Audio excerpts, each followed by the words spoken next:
ಪುಸ್ತಕ ಕೈಲಿ ಅಂದ ತಕ್ಷಣ ಇನ್ನು ಯಾವುದೋ ಪುಸ್ತಕದ ಕರೆ ಹೇಳಕ್ಕೆ ಬಂದಿದ್ದಾನೆ ಅಂದ್ಬಿಟ್ಟು ಪ್ಯಾನ್ ಇಂಡಿಯಾ ಅಂತ ಯಾವುದೋ ಒಂದು ಭೂತ ಹಿಡ್ಕೊಂಡ್ಬಿಟ್ಟಿದೆ ಇವ್ರಿಗೆಲ್ಲ. ಜನಮಜ್ಜೋಳಿ ಅಂತ ಚಿತ್ರ ಅಂಥ ಒಂದು ಯಶಸ್ಸು ಗಳಿಸ್ತು. ಬಿಕಾಸ್ ಅದರಲ್ಲಿ ಇದ್ದಿದ್ದ ಭಾಷೆ, ಅದರ ಡೈಲಾಗ್ಸು, ಅದರ ಸಾಂಗ್ಸ್ ಎಲ್ಲ ಬರಗೂರು ಅವರು ಅಷ್ಟು ಚೆನ್ನಾಗಿ ಬರ್ತಿದ್ರು.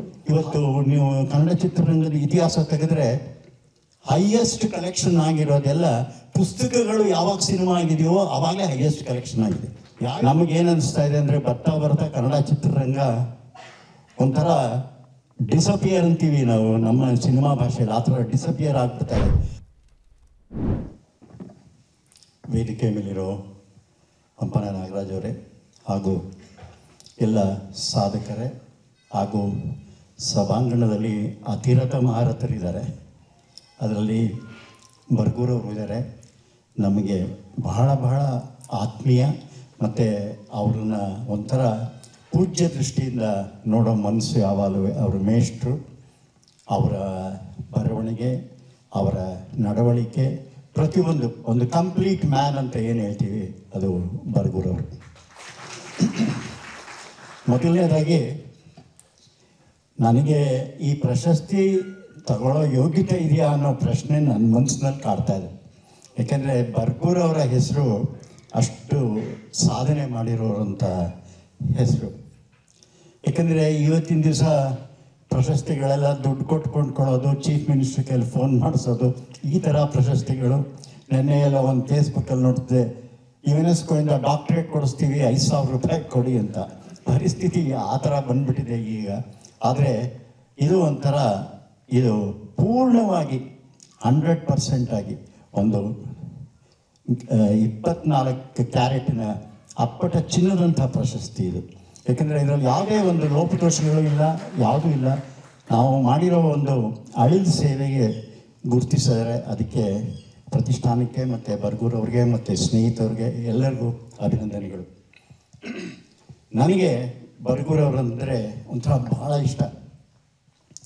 ಯಾಕೆಂದರೆ ಅವರ ಒಂದು ಇಂಟರ್ವ್ಯೂ ಇತ್ತೀಚೆಗೆ ಚಂದನದಲ್ಲಿ ಬರ್ತಾಯಿತ್ತು. ಅವಾಗೆಲ್ಲ ಅವ್ರ ಲೈಫ್ ಹಿಸ್ಟ್ರಿ ನೋಡಿದಾಗ ಅವರು ಒಂದು ಸಿನಿಮಾ ಗೀತೆಯಿಂದ ಒಬ್ಬ ಗೆಳೆಯ ದೂರ ಹೋದಾಗ ಬರೆದು ಅಲ್ಲಿಂದ ಅವರ ಒಂದು ಬರವಣಿಗೆನ ಸ್ಟಾರ್ಟ್ ಮಾಡಿದೆ ಅಂತ ಹೇಳ್ಕೊಂಡ್ರು. ಆಮೇಲಿಂದ ಅವ್ರ ಊರಿಗೆ ಪತ್ರಿಕಾ ಇದನ್ನು ಯಾವ ಥರ ಒಂದು ಪ್ರತಿಯೊಬ್ಬರು ಪತ್ರಿಕೆನ ಓದಬೇಕು ಅನ್ನೋದು, ಹಲವಾರು ಹೋರಾಟಗಳಲ್ಲಿ ಅವರು ಅವರ ಒಂದು ಗಟ್ಟಿ ಧ್ವನಿ, ವೈಲೆನ್ಸ್ ಇಲ್ಲದೇ ಶಾಂತಿಯುತವಾಗಿ. ಯಾಕೆಂದರೆ ಒಂದು ಘಟನೆ ಜ್ಞಾಪಕ ಬರುತ್ತೆ. ಈ ಕನ್ನಡ ಚಲನಚಿತ್ರ ವಾಣಿಜ್ಯ ಮಂಡಳಿಯವರು ಒಂದು ಪುಸ್ತಕ ತಂದಿದ್ರು, ಕನ್ನಡ ಚರಿತ್ರೆ ಎಲ್ಲ, ಒಂದು 80 ವರ್ಷದ್ದು. ಅದರಲ್ಲಿ ಕೆಲವು ವಿಷಯಗಳು ನಾವು ಕೆಲವು ಸ್ನೇಹಿತರು ಓದಿದಾಗ ರಾಜ್ಕುಮಾರ್ ಅವ್ರನ್ನ ಭಾಳ ಕೇವಲವಾಗಿ, ಉದಾಹರಣೆಗೆ ಕ್ಯಾಬ್ರೆ ಡ್ಯಾನ್ಸ್ ಮಾಡಿದ್ದಾರೆ ಅಂತ ಕೂಡ ಬರೆದಿದ್ರು. ಸೊ ಅದನ್ನು ನಾವು ಚೇಂಬರ್ಗೆ ಹೇಳಿದ್ವಿ, ಈ ಪುಸ್ತಕನ ನೀವು ವಾಪಸ್ ತಗೊಳ್ಳಿ, ಇಲ್ಲದೇ ಹೋರಾಟ ಆಗುತ್ತೆ ಅಂತ. ಸರಿ, ಪಾರ್ವತಮ್ಮನವ್ರಿಗೂ ಹೋಯಿತು. ಪಾರ್ವತಮ್ಮನವರು ಬರಗೂರವ್ರನ್ನ ಮೀಟ್ ಮಾಡಿ ಏನು ಹೇಳ್ತಾರೆ ಅಂತ ಕೇಳಂತಿದ್ರು. ಅವ್ರಿಗೂ ಅದು ಸರಿ ಅನ್ನಿಸ್ತು. ನಾವು ಕೆಲವರೆಲ್ಲ ಈ ಪುಸ್ತಕ ಸುಟ್ಟಾಕ್ಬಿಡ್ಬೇಕು ಚೇಂಬರ್ ಮುಂದೆ ಅಂತ ಒಂದು ಸ್ವಲ್ಪ ಹುರುಪಲ್ಲಿದ್ವಿ.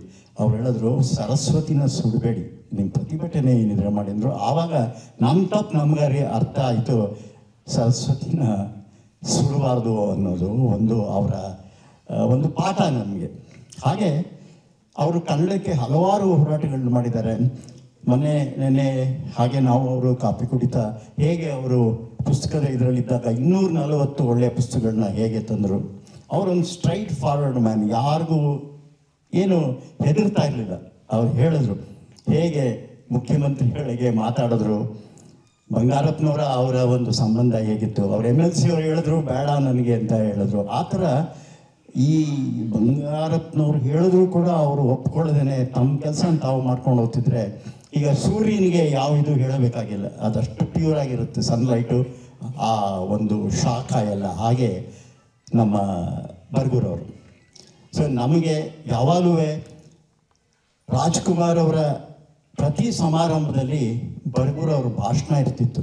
1.5-2 ಗಂಟೆ ಆದರೂ ಅದು ಸಮಾರಂಭ, ಸಿನಿಮಾ ಸಮಾರಂಭ, ಎಲ್ಲರಿಗೂ ಫಲಕಗಳು ಕೊಡೋದು, ಮಾತಾಡೋದು. ಬಟ್ ಬರಗೂರವರು ಮಾತಾಡುವಾಗ ಗಂಟೆಗಟ್ಟಲೆ ಕೂತ್ಕೊಂಡು ಜನ ಎರಡಾದರೂ ಮೂರಾದರೂ ಅವರು ಭಾಷಣ ಕೇಳ್ಕೊಂಡು ಹೋಗ್ತಿದ್ರು. ಅವ್ರು ಅಷ್ಟು ಅದ್ಭುತವಾಗಿ ಒಂದು ವಾಕ್ಚಾತುರ್ಯ ಮತ್ತು ಆ ಪದಗಳು ಎಲ್ಲ ಹೊಸ ಹೊಸ ಪದಗಳು. ಆದ್ದರಿಂದನೇ ಜನಮಜ್ಜೋಳಿ ಅಂತ ಚಿತ್ರ ಅಂಥ ಒಂದು ಯಶಸ್ಸು ಗಳಿಸ್ತು. ಬಿಕಾಸ್ ಅದರಲ್ಲಿ ಇದ್ದಿದ್ದ ಭಾಷೆ, ಅದರ ಡೈಲಾಗ್ಸು, ಅದ್ರ ಸಾಂಗ್ಸ್ ಎಲ್ಲ ಬರಗೂರವರು ಅಷ್ಟು ಚೆನ್ನಾಗಿ ಬರೆದಿದ್ರು. ಹಾಗೆ ಅವರು ಸಿನಿಮಾ ಕ್ಷೇತ್ರದಲ್ಲಿ ಇವತ್ತು ಎಂತೆಂಥ ಚಿತ್ರಗಳನ್ನ ಮಾಡಿದ್ದಾರೆ. ಅಂತಾರಾಷ್ಟ್ರೀಯ ಮಟ್ಟದಲ್ಲಿ ಚಿತ್ರಗಳು ಭಾಳ ಪ್ರಶಸ್ತಿನೂ ಗಳಿಸಿದೆ ಮತ್ತು ಅದಕ್ಕೆ ಒಳ್ಳೆ ರೆಕಗ್ನಿಷನ್ನು ಸಿಕ್ಕಿದೆ. ಯಾಕೆ ಅಂದರೆ ಅವರು ಮಾಡಿರೋಂಥ ಕೃತಿಗಳನ್ನ ಒಬ್ಬ ವಿಮರ್ಶಕ ಮಾಡೋನು ಅವನಿಗೂ ಅದಕ್ಕಿಂತ ಜಾಸ್ತಿ ಹೆಚ್ಚಿನ ಅನುಭವ ಇರಬೇಕು. ಉದಾಹರಣೆಗೆ ಆಲ್ಫ್ರೆಡ್ ಹಿಚ್ಕಾಕ್ ಯಾರಿಗೂ ಗೊತ್ತೇ ಇರಲಿಲ್ಲ, ಏನೋ ಒಬ್ಬ ಆರ್ಡಿನರಿ ಫಿಲಮ್ ಮೇಕರ್ ಅಂತ ಅಂದ್ಕೊಂಡಿದ್ರು. ಫ್ರಾನ್ಸಿನ ಒಬ್ಬ ರಿಪೋರ್ಟರು ಅವರನ್ನ ಒಂದು 9 ಗಂಟೆ ಕಾಲ ಡೈಲಿ ಇಂಟರ್ವ್ಯೂ ಮಾಡಿ ಆ ಪುಸ್ತಕ ಒಂದು ಪಬ್ಲಿಷ್ ಆದಮೇಲೆ ಪ್ರಪಂಚದಲ್ಲಿ ಹಿಚ್ಕಾಕ್ ಏನಂತೂ ಗೊತ್ತಾಯಿತು. ಹಾಗೆ ನಮ್ಮಲ್ಲಿ ಹಲವಾರು ಜನ ಉತ್ತಮವಾದ ಸಾಹಿತಿಗಳಿದ್ದಾರೆ, ಬರಹಗಾರರಿದ್ದಾರೆ. ಇವರೆಲ್ಲ ಅದ್ಭುತವಾದ ಒಂದು ಕೆಲಸ ಮಾಡಿದ್ದಾರೆ. ಕನ್ನಡಕ್ಕೆ 2000 ವರ್ಷದ ಹಿಂದಿನ ಒಂದು ಪರಿಚಯ ಇದೆ, ಇತಿಹಾಸ ಇದೆ. ಇವತ್ತು 8 ಪ್ರಶಸ್ತಿ, ಜ್ಞಾನಪೀಠ ಪ್ರಶಸ್ತಿ ಎಲ್ಲ ಬಂದಿದೆ. ಸಾಹಿತ್ಯ ಮತ್ತು ಸಿನಿಮಾ ಇದು ಒಂದು ಬಹಳ ಅತ್ಯುತ್ತಮವಾದ ಕಾಂಬಿನೇಷನ್. ನಾನು ಡೈರೆಕ್ಟ್ ಅಸೋಸಿಯೇಷನ್ ಪ್ರೆಸಿಡೆಂಟ್ ಆಗಿದ್ದಾಗ ಆವತ್ತಿನ ಸಾಹಿತ್ಯ ಪರಿಷತ್ತಿನಲ್ಲಿ ಅಂದಿನ ಅಧ್ಯಕ್ಷರಿಗೆ ಹೋಗಿ ರಾಜ್ಕುಮಾರ್ ಅವ್ರನ್ನ ಜೊತೆಲಿ ಇಟ್ಕೊಂಡು 3 ದಿವಸ ಒಂದು ಸಮ್ಮೇಳನ ನಡೆಸಿದ್ವಿ ಕುವೆಂಪು ಇದರಲ್ಲಿ. ಅಂದರೆ ಸಾಹಿತ್ಯ ಮತ್ತು ಸಿನಿಮಾ ಎರಡು ಒಂದು ಬ್ರಿಡ್ಜ್ ಆಗಬೇಕು, ಒಂದಕ್ಕೊಂದು ಜೊತೆಲಿ ಹೋಗ್ಬೇಕು, ಒಂದು ನೆರಳು ಥರ ಇರಬೇಕು ಸಾಹಿತ್ಯ ನಮಗೆ. ಈಗ ಕೇರಳದಲ್ಲಿ ಎಂ ಟಿ ವಾಸುದೇವ್ ನಾಯರು ಅಂತಂಥ ಕಥೆಗಳು ಬರೆದಿದ್ದಾರೆ. ಅವರು ಪುಸ್ತಕದ ರೈಟ್ಸ್ ಕೊಡ್ತಾರೆ. ಇಲ್ಲಿ ಕೆಲವರು ನಾನು ಹೆಸರು ಹೇಳಲ್ಲ, ಒಳಗಡೆನೇ ಸೇರಿಸಲ್ಲ ಮನೇಲಿ ನಮಗೆ. ಯಾಕೆಂದರೆ ಒಳ್ಳೆ ಕಥೆಗಳಿದೆ. ಆ ಕಥೆಗಳನ್ನ ಸಿನಿಮಾ ಮಾಡೋದಕ್ಕೆ ಭಾಳ ಸೂಕ್ತವಾಗಿದೆ ಅಂದ್ಕೊಂಡು ಹೋದರೆ ಅಲ್ಲಿ ಜಾತಿ ಆಗ್ಬೋದು, ಇಲ್ಲ ಅವ್ರ ಕಡೆಯವ್ರು ಯಾರು ಆಗ್ಬೋದು, ಆ ಥರದವ್ರಿಗೆ ಮಾತ್ರ ಒಂದು ಮಣೆ ಹಾಕೋ ಕೆಲಸ ನಡೀತಾ ಇದೆ ಅಂಥೇಳಿ ಅದನ್ನು ಬಹಳ ಇದಾಗಿ ಮಾಡಿದ್ವಿ. ಅಲ್ಲಿಂದ ಕೆಲವು ಕಥೆಗಳನ್ನ ಇವತ್ತು ನೀವು ಕನ್ನಡ ಚಿತ್ರರಂಗದ ಇತಿಹಾಸ ತೆಗೆದ್ರೆ ಹೈಯೆಸ್ಟ್ ಕಲೆಕ್ಷನ್ ಆಗಿರೋದೆಲ್ಲ ಪುಸ್ತಕಗಳು ಯಾವಾಗ ಸಿನಿಮಾ ಆಗಿದೆಯೋ ಆವಾಗಲೇ ಹೈಯೆಸ್ಟ್ ಕಲೆಕ್ಷನ್ ಆಗಿದೆ. ಯಾವ್ಯಾವ ಪಿಕ್ಚರ್ ನೋಡಿ, ಎಲ್ಲಿಂದಾದ್ರೂ ತೆಗೆದು ನೋಡಿ. ನಾಗರಾವು ಇರ್ಬೋದು, ಬಂಗಾರದ ಮನುಷ್ಯ ಇರ್ಬೋದು, ನಮ್ಮ ಬಂಧನ ಇರ್ಬೋದು, ಹಲವಾರು ಚಿತ್ರಗಳು. ಅಂದರೆ ಆ ಕಂಟೆಂಟು ಅಷ್ಟು ಚೆನ್ನಾಗಿದ್ದಾಗ ಸಿನಿಮಾ ಅಷ್ಟು ಚೆನ್ನಾಗಿ ಬರುತ್ತೆ ಅಂತ ನಟರು. ಅದಕ್ಕೆ ಆದ್ದರಿಂದ ಸಾಹಿತ್ಯ ಮತ್ತು ಸಿನಿಮಾ ಸೇರಲೇಬೇಕು. ಅದು ಎರಡು ದಿಕ್ಕಿಗೆ ಹೋಗೋಕೆ ಆಗೋದೇ ಇಲ್ಲ. ಇವತ್ತು ಎಂತೆಂಥ ಒಳ್ಳೊಳ್ಳೆ ಕಥೆಗಳು ಬರ್ತಾ ಇದೆ. ನಮಗೇನು ಅನಿಸ್ತಾ ಇದೆ ಅಂದರೆ ಬರ್ತಾ ಕನ್ನಡ ಚಿತ್ರರಂಗ ಒಂಥರ ಡಿಸಪಿಯರ್ ಅಂತೀವಿ ನಾವು ನಮ್ಮ ಸಿನಿಮಾ ಭಾಷೆಯಲ್ಲಿ, ಆ ಥರ ಡಿಸಪಿಯರ್ ಆಗ್ಬಿಡ್ತಾ ಇದೆ. ಆದ್ದರಿಂದ ನಾವು ಮೊನ್ನೆ ಬರ್ಗೂರವ್ರನ್ನ ಭೇಟಿ ಮಾಡಿ, ಸರ್ ನೀವು ಒಂದು ಈ ಲೀಡರ್ಶಿಪ್ ತಗೊಂಡು ನಾವು ಒಂದು ಕನ್ನಡದನ್ನು ಮತ್ತೆ ಆ ಒಂದು ಏನು ಭವ್ಯವಾದ ಪರಂಪರೆ ಇತ್ತು ಅದನ್ನು ತರಬೇಕು ಸರ್ ಅಂದಾಗ ಅವರು ಪಾಪ ನಮ್ಮ ಜೊತೆಗೆ ಬಂದು, ನೆನ್ನೆ ಕೂಡ ಮುಖ್ಯಮಂತ್ರಿಗಳನ್ನ ನಾವು ಹೋಗಿದ್ವಿ ಯಾವುದೋ ಒಂದು ಕೆಲಸಕ್ಕೆ ಹೋದಾಗ, ಸರ್ ತುಂಬ ಚಿತ್ರರಂಗ ಒಂದು ಇದರಲ್ಲಿದೆ, ಅದು ನಾನು ಮೊನ್ನೆ ಸಾಹಿತ್ಯ ಸಮ್ಮೇಳನದಲ್ಲೂ ಹೇಳಿದಾಗ ಓದ್ಯಪ್ಪ ನಿಂದೆಲ್ಲ ಅಂದರು. ಸರ್ ಅದಕ್ಕಿಂತ ಬೇಗ ಒಂದು ಮೀಟಿಂಗ್ ಕರೀರಿ, ಬರ್ಗೋರವರು ಇಡ್ತಾರೆ, ನಾವೆಲ್ಲ ಸೇರಿ ಒಂದು ಕನ್ನಡ ಕಟ್ಟಬೇಕು ಅಂತ. ಅದರಿಂದ ಇವತ್ತು ಸಾಹಿತ್ಯ ಅನ್ನೋದು ಬಹಳ ಮುಖ್ಯ.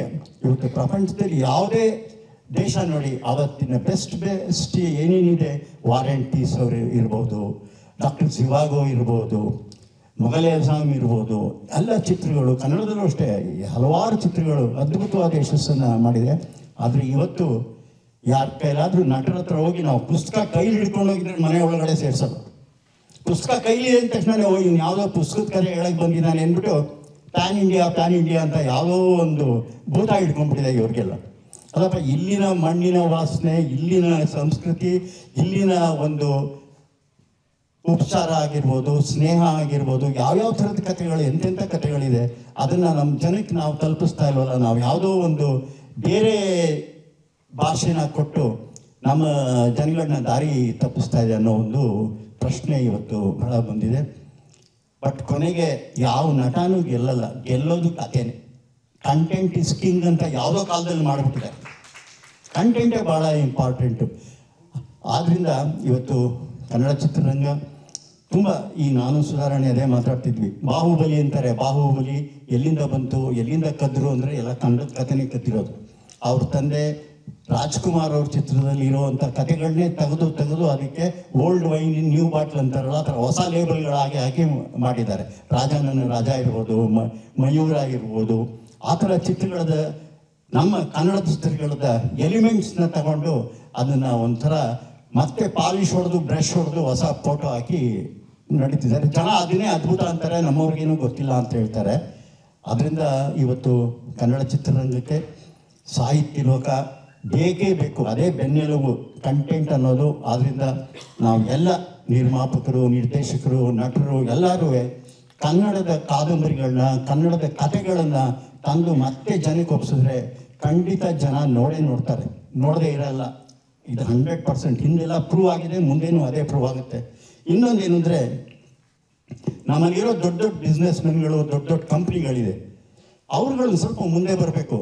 5,000 ಕೋಟಿ ಟ್ಯಾಕ್ಸ್ ಕಟ್ತೀನಿ ಅಂತಾರೆ, ಅದರಲ್ಲಿ 100 ಕೋಟಿ ಕನ್ನಡ ಚಿತ್ರರಂಗಕ್ಕೆ ಹಾಕ್ಬೋದು. ಅವರು ಒಳ್ಳೊಳ್ಳೆ ಚಿತ್ರಗಳು ಮಾಡ್ಬೋದು. ಇವತ್ತು ಆಸ್ಕಾರ್ವರೆಗೂ ಕನ್ನಡ ರೀಚ್ ಆಗೋ ಒಂದು ಪರಿಸ್ಥಿತಿ ಬಂದಿದೆ. ಇವತ್ತು ಎಲ್ಲ ಭಾಷೆಗಳಲ್ಲೂ ಡಬ್ಬಾಗಿ ಭಾರತ ದೇಶ ಅಲ್ಲದೇ ಬೇರೆ ಪ್ರಪಂಚದ ಯುರೋಪು, ಚೈನಾಗೂ ಹೋಗುವ ಪರಿಸ್ಥಿತಿ ಬಂದಿದೆ. ಇವತ್ತು ಚೈನಾದಲ್ಲಿ ಎಂಥ ದೊಡ್ಡ ಮಾರ್ಕೆಟ್ ಇದೆ ಅಂದರೆ, ಅಮೀರ್ ಖಾನ್ ಪಿಕ್ಚರ್ 250 ಕೋಟಿ ರೂಪಾಯಿ ಮಾಡ್ತು 3 Idiots. ಈಗ ಅಲ್ಲೂ ಬಾಗಿಲು ಓಪನ್ ಆಗಿದೆ. ಯಾಕೆಂದರೆ ಅವ್ರ ಹತ್ರ 50,000 ಮಲ್ಟಿಪ್ಲೆಕ್ಸ್ಗಳಿದೆ. ಆ ಮಲ್ಟಿಪ್ಲೆಕ್ಸ್ ಫೀಡ್ ಮಾಡೋಕ್ಕೆ ಚಿತ್ರಗಳು ಬೇಕು. ಅದಕ್ಕೆ ಎಲ್ಲ ಕಡೆಯಿಂದ ಅವರು ಚೈನೀಸ್ ಡಬ್ ಮಾಡಿ ಸಬ್ ಟೈಟಲ್ ಹಾಕಿ ಚಿತ್ರಗಳನ್ನ ಪ್ರದರ್ಶನ ಮಾಡ್ತಾರೆ. ಸೊ ಈ ಥರ ಹೊಸ ಹೊಸ ಮಾರ್ಕೆಟ್ನ ನಾವು ಇವತ್ತು ಅನ್ವೇಷಣೆ ಮಾಡಿ ನಮ್ಮ ಚಿತ್ರರಂಗನ ಇದ್ದ ಒಂದು ಭವ್ಯವಾದ ಚರಿತ್ರೆ ಮತ್ತು ಪರಂಪರೆ ಇತ್ತು. ಮತ್ತು ಅದು ಏನು ಕನ್ನಡ ಚಿತ್ರರಂಗ ಅಂದರೆ ಒಂದು ಕಾಲದಲ್ಲಿ 70ನೇ ಇಸ್ವಿಲಿ 78ನೇ ಇಸ್ವಿಲಿ ನಾನು ನೋಡಿದ್ದೀನಿ, ಪೂರ್ಣ ಚಿತ್ರರಂಗ, ಇಂಡಿಯಾ ದೇಶ ಚಿತ್ರರಂಗ ಬೆಂಗಳೂರಿನಲ್ಲಿ ಇರ್ತಿತ್ತು. ಶುಕ್ರವಾರ, ಶನಿವಾರ, ಭಾನುವಾರ ಆ ಚಿತ್ರಗಳ ರೈಟ್ಸ್ ತಗೊಳ್ಳೋಕ್ಕೆ, ಕತೆ ರೈಟ್ಸ್ ತಗೊಳ್ಳೋಕ್ಕೆ. ಆ ಥರ ಹಲವಾರು ಚಿತ್ರಗಳು ಆಗಿದೆ. ಆದ್ದರಿಂದ ಇವತ್ತು ಸ್ವಲ್ಪ ಗ್ರಹಣ ಹಿಡ್ದಂಗಿದೆ. ಆ ಗ್ರಹಣ ಬಿಟ್ಟು ನಾವು ಮತ್ತೆ ಒಂದು ಕತ್ತಲಾಗಿರೋ ಈ ಪ್ರದೇಶದಲ್ಲಿ ಸೂರ್ಯ ಉದಯ ಆಗಬೇಕು ಅಂತ ಒಂದು ಬಹಳ ಮುಖ್ಯವಾಗಿ ನಾವೆಲ್ಲರೂ ಹೋರಾಡಬೇಕಾಗಿದೆ. ಅದಕ್ಕೆ ನಾವು ಬರ್ಗೂರವ್ರನ್ನ ನಮ್ಮ ಜೊತೆಯಲ್ಲಿ ಇಟ್ಕೊಂಡಿದ್ದೀವಿ. ಇವಾಗ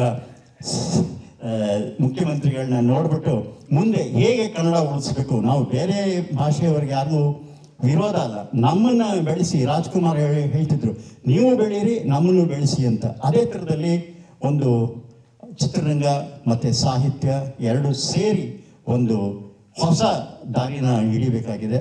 ಸೊ ಈ ಸಂದರ್ಭದಲ್ಲಿ ಬರ್ಗೂರವ್ರಿಗೆ, ಸರ್, ನನಗೆ ಆಸ್ಕಾರ್ ಸಿಗದೇ ಇದ್ರೂ ಪರವಾಗಿಲ್ಲ, ದಾದಾ ಸಾಹೇಬ್ ಫಾಲ್ಕೆ ಪ್ರಶಸ್ತಿ ಅಂತೂ ಕನ್ನಡದವರು ಕೊಡೋದೇ ಇಲ್ಲ ಬಿಡಿ.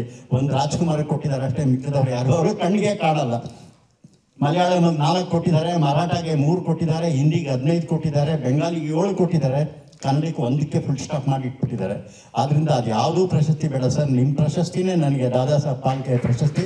ಆದ್ದರಿಂದ ಅದನ್ನು ದಿನ ನೋಡಿ ನಮಗೆ ಸಂತೋಷದಿಂದ ಅವರ ಇನ್ಸ್ಪಿರೇಷನ್ನು, ಅವರ ಇದರಲ್ಲಿ ನಮಗೆ ಒಂದು ಆಶೀರ್ವಾದ ಸಿಕ್ಕಿ ಒಳ್ಳೆ ಚಿತ್ರಗಳು ಮಾಡೋದಕ್ಕೆ ಅನುಕೂಲ ಆಗುತ್ತೆ ಅಂತ ಹೇಳಿ ಭಾವಿಸ್ತಾ ನನಗೆ ಈ ಪ್ರಶಸ್ತಿ ಕೊಟ್ಟಿದ್ದಕ್ಕೆ, ಮತ್ತು ಹಾಗೆ ಈ ಒಂದು ಅತಿರಥ ಮಹಾರಥರ ಮಧ್ಯದಲ್ಲಿ ನಾವು ಕೂತ್ಕೊಂಡು ಒಂದು ಸಂತೋಷ ಪಡುವಂಥ ಒಂದು ಸಮಾವೇಶ ಸಮಾರಂಭ. ಸೊ ಎಲ್ಲರಿಗೂ ಧನ್ಯವಾದಗಳು. ಜೈ ಹಿಂದ್, ಜೈ ಕರ್ನಾಟಕ ಮಾತೆ.